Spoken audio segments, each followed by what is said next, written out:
তো নমস্কার বন্ধুরা, কেমন আছো সবাই? আশা করি সবাই খুব ভালো আছো। তো বন্ধুরা আজকে আবার তোমাদের জন্য নতুন একটা চাকরির বিজ্ঞপ্তি নিয়ে এলাম। তো তোমরা দেখতেই পাচ্ছ department of food and supplies, government of West Bengal. হ্যাঁ বন্ধুরা, এফসিআই এর তরফ থেকে নতুন একটা চাকরির বিজ্ঞপ্তি চলে এসছে। যেখানে তুমি তোমার নিজের জেলা থেকে এপ্লাই করতে পারবা, ছেলে-মেয়ে উভয়ই। আর তোমাদের কোন রকম কোন পরীক্ষা এখানে দিতে হবে না। তুমি তোমার মাধ্যমিক, উচ্চ মাধ্যমিক আর গ্র্যাজুয়েশনের যে নাম্বারটা পেয়েছো, সেই নাম্বারের উপর ভিত্তি করে মানে মেরিট লিস্টের নাম্বারের উপর ভিত্তি করে তোমার এখানে চাকরিটা সিলেকশন করা হবে। তো বন্ধুরা যারা ইন্টারেস্টেড আছো এফসিআই এর চাকরির জন্য, তারা আজকের ভিডিওটাকেও স্কিপ করো না। পুরো শুরু থেকে শেষ অব্দি দেখে যাও। সবকিছু বলতে চলেছি। আর ফর্ম ফিল আপ কিন্তু শুরু হয়ে গেছে। তো সবকিছু বলে দেব। তোমাদের এজ লিমিট কি আছে, এডুকেশন কোয়ালিফিকেশন কি লাগবে, আর তোমাদের কোন রকম কোন পেমেন্টের এখানে ফিস দিতে হবে না ফর্ম ফিল আপ করার জন্য। তো পুরো ভিডিওটা দেখো। আর ভিডিওটা ভালো লাগলে অবশ্যই একটা লাইক করে দিও।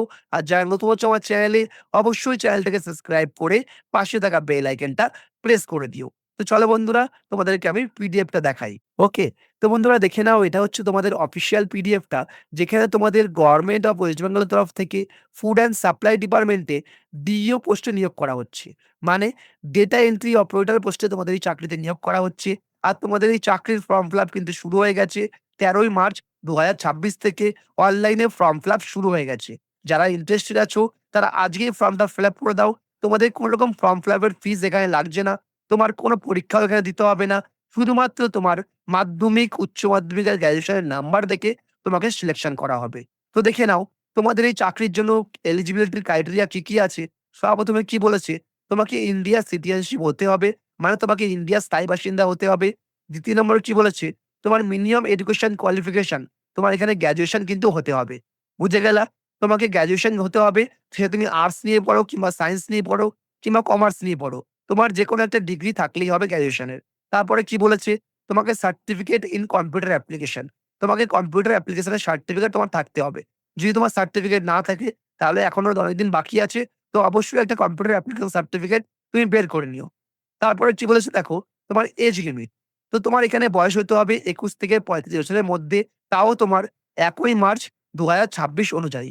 মানে 1st মার্চ ২০২৬ অনুযায়ী তোমার বয়স ২১ থেকে ৩৫ বছরের মধ্যে তোমার বয়স এখানে হতে হবে। বুঝে গেলা পুরো ব্যাপারটা? তারপরে কি বলছে দেখো, তোমার এই চাকরির জন্য তোমাকে সেলারি দেওয়া হবে ৳১৬,০০০ পার মান্থ। বুঝে গেলা? তোমাকে ৳১৬,০০০ পার মান্থ এখানে তোমাকে সেলারি দেওয়া হবে। তারপরে কি বলেছে দেখো, তোমাকে এই চাকরির কিছু জব রেসপনসিবিলিটি আছে। যেটা হচ্ছে তোমাকে ডেইলি ভিজিট করতে হবে তোমার যেখানে তোমার ডিস্ট্রিক্টে যেখানে তোমার পোস্ট হবে, সেই ডিস্ট্রিক্টের ডেইলি মার্কেট তোমাকে ঘুরে, ঘুরে দেখতে হবে যে কোন জায়গায় কোন প্রাইস কম বা বেশি আছে কিনা, সেগুলো তোমাকে কালেক্ট করতে হবে হোলসেল মার্কেট থেকে।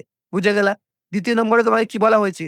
তুমি যে ডেটাগুলো কালেক্ট করবা, সেগুলো তোমাকে অফিসিয়াল ওয়েবসাইটে তোমাদের একটা মোবাইলে অ্যাপ থাকবে, সেখানে তোমাকে আপলোড করতে হবে।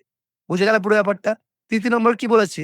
তুমি সত্যিই কাজটা করছো কিনা? এখানে দেখো, "The job involves mandatory physically visit to the market every day and the location in the area visit." মানে তুমি যে কাজটা সত্যিই করছো কিনা সেটা পুরোপুরি চেক করতে হবে। অনেকে হেঁটে করে কাজটা, মানে যারা এর আগে জব করেছে, এই যে ডিও পোস্টে যারা কাজ করেছে, অনেকে হেঁটে ডেইলি মার্কেটে ঘুরে বেড়ায়, অনেকে বাইক নিয়ে ঘুরে বেড়ায়। বাট তুমি সত্যিই যাচ্ছ কিনা সেটা তোমাকে জিপিএস এ ট্র্যাক করা হবে তোমার হেড অফিস থেকে। বুঝে গেলা?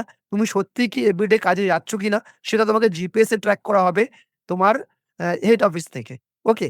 তো তারপরে কি বলেছে দেখো, ৪ নম্বরে বলেছে তুমি যে ডেটাগুলো কালেক্ট করছো, মার্কেটে ঘুরে, ঘুরে তুমি যে ডেটাগুলো কালেক্ট করছো, সেগুলো তোমাকে কমপ্লিশন অ্যান্ড এনালাইজ করতে হবে তোমার কালেকশন ডেটাগুলোকে। বুঝে গেলা?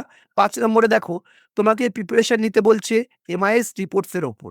তারপরে ৬ নম্বরে দেখো, others official works as may be against by the head office. এই বাকি যে কাজগুলো করার পরে তোমার যদি হেড অফিসে কোনো কাজ থাকে, সেগুলো তোমাকে কমপ্লিট করতে হবে।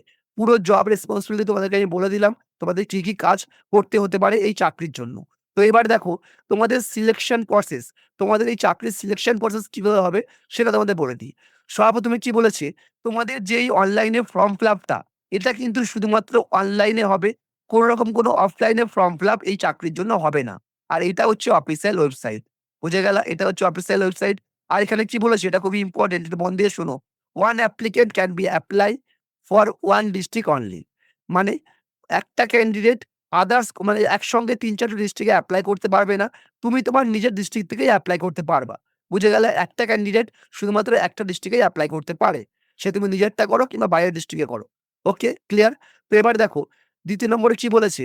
"The verified application will be shortlisted district wise at the ratio 1:10 per position based on the mark secondary মানে মাধ্যমিক, হায়ার সেকেন্ডারি মানে উচ্চ মাধ্যমিক কিংবা গ্র্যাজুয়েশন।" এখানে কি বলা হয়েছে? তোমাদের মাধ্যমিক, উচ্চ মাধ্যমিক আর গ্র্যাজুয়েশনের যে নাম্বারগুলো থাকবে সেটার ভিত্তি করে তোমাদের ক্যান্ডিডেট সিলেকশন করা হবে। মানে ক্যান্ডিডেট শর্টলিস্ট করা হবে। একটা পোস্টের জন্য তোমাদের ১০ খানা ক্যান্ডিডেটকে সিলেকশন করা হবে। একটা পোস্টের জন্য তোমাদের ১০ খানা ক্যান্ডিডেটকে ১ম এ সিলেকশন করা হবে। তো এখানে দেখে নাও কি বলেছে? তোমাদের একাডেমিক নাম্বারটা দেখে নাও। তোমাদেরকে মাধ্যমিকে 30% নাম্বারের বেশি তোমার এখানে থাকতেই হবে। তাহলে তোমার উচ্চ মাধ্যমিকেও সেম 30% নাম্বারের বেশি তোমার এখানে থাকতেই হবে। আর তোমার গ্র্যাজুয়েশনে 40% নাম্বারের বেশি তোমার এখানে থাকতে হবে। টোটাল তোমার ১০০ নাম্বার এখানে। একাডেমিক নাম্বারে টোটাল তোমার এখানে ১০০ নাম্বার ধরা হয়েছে। যেহেতু তোমার কোনো পরীক্ষা এখানে নেওয়া হচ্ছে না, তাই তোমাদের এখানে যে মার্কশিট তুমি উচ্চ মাধ্যমিক দিয়েছো, মাধ্যমিক দিয়েছো কিংবা গ্র্যাজুয়েশন কমপ্লিট করেছো, সেটার নাম্বার অনুযায়ী তোমার এখানে সিলেকশন করা হবে। পুরো ব্যাপারটা তোমাকে আমি ক্লিয়ার করে দিলাম। তোমাদের মাধ্যমিক, উচ্চ মাধ্যমিক আর গ্র্যাজুয়েশনের যে নাম্বারটা থাকবে, সেটা যেন মাধ্যমিকের নাম্বার তোমার 30% ওপরে থাকতে হবে।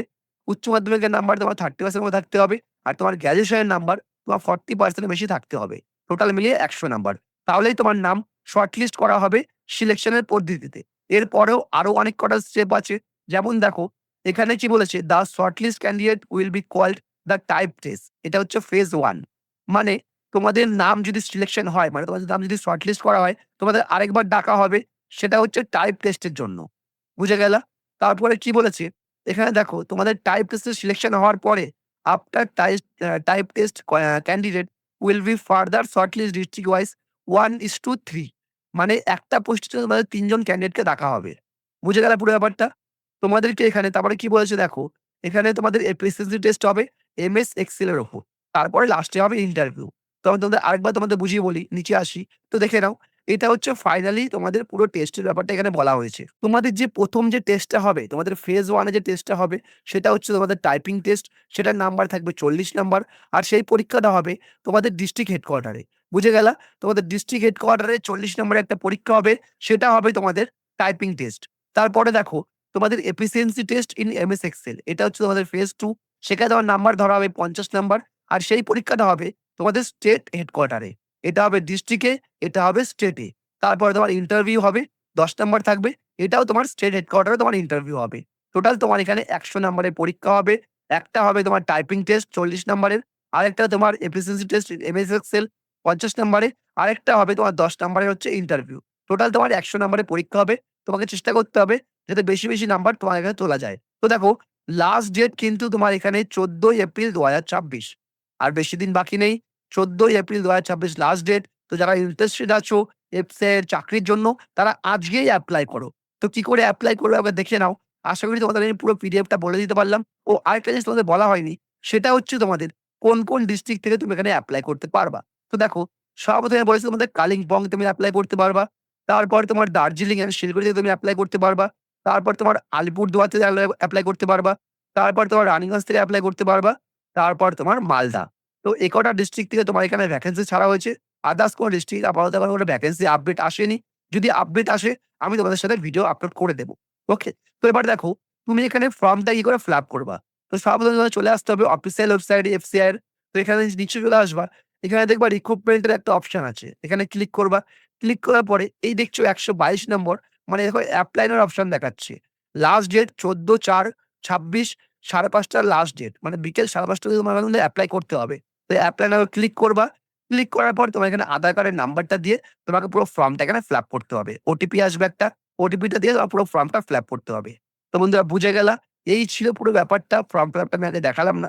ফর্ম ফিল আপটা তোমার নিজেরাই করতে হবে। একদম easy form fill up. Others কিচ্ছু লাগবে না। বুঝে গেল? তোমার একদম সিম্পল ডকুমেন্টস লাগবে। আশা করি তোমরা সেটা করে নেবা। তাও যদি কোন অসুবিধা হয়ে থাকে আমাকে কমেন্ট করো। আমি তোমার নেক্সট ভিডিও একটা ফর্ম ফিল আপ এর ছেড়ে দেব। বুঝে গেল পুরো ব্যাপারটা? বন্ধুরা এই ছিল আজকের ভিডিওটা। ভিডিওটা কেমন লাগলো কমেন্ট করে অবশ্যই জানিও।